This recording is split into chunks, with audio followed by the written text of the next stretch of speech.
sitting-room of the house, number 7. He was a boy about 12 years old.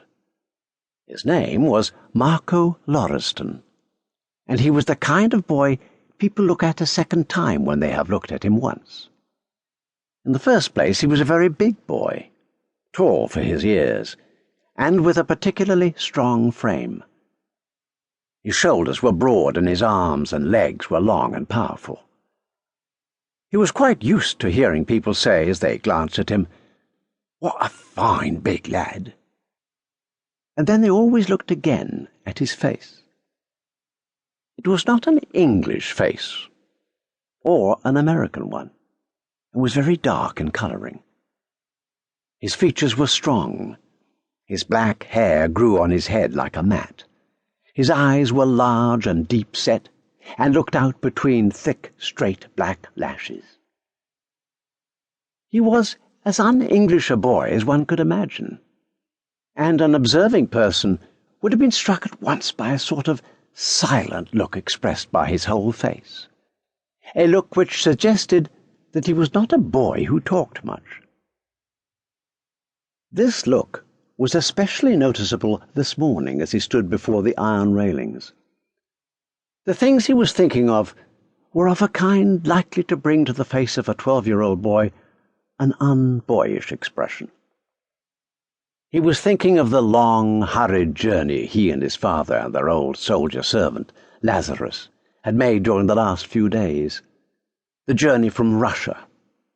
Cramped in a close third-class railway carriage, they had dashed across the continent as if something important or terrible were driving them.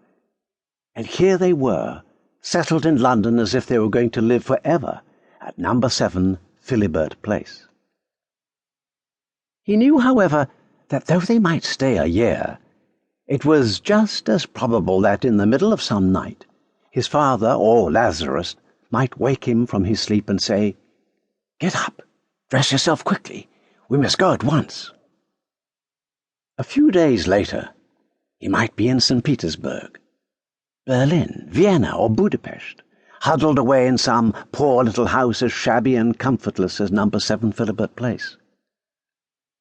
He passed his hand over his forehead as he thought of it and watched the buses. His strange life and his close association with his father had made him much older than his years.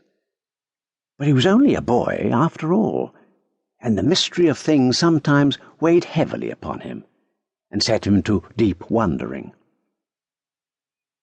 In not one of the many countries he knew had he ever met a boy whose life was in the least like his own. Other boys had homes in which they spent year after year. They went to school regularly and played with other boys and talked openly of the things which happened to them and the journeys they made.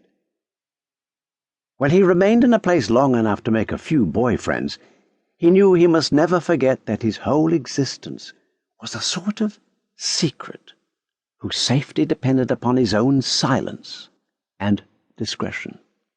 This was because of the promise he had made to his father, and they had been the first thing he remembered. Not that he had ever regretted anything connected with his father. He threw his black head up as he thought of that. None of the other boys had such a father, not one of them.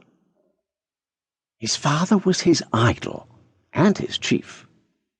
He had scarcely ever seen him when his clothes had not been poor and shabby, but he had also never seen him when, despite his worn coat and frayed linen, he had not stood out among all others as more distinguished than the most noticeable of them.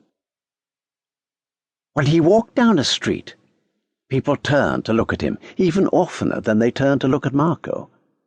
The boy felt as if it was not merely because he was a big man with a handsome dark face, but because he looked somehow as if he had been born to command armies, and as if no one would think of disobeying him.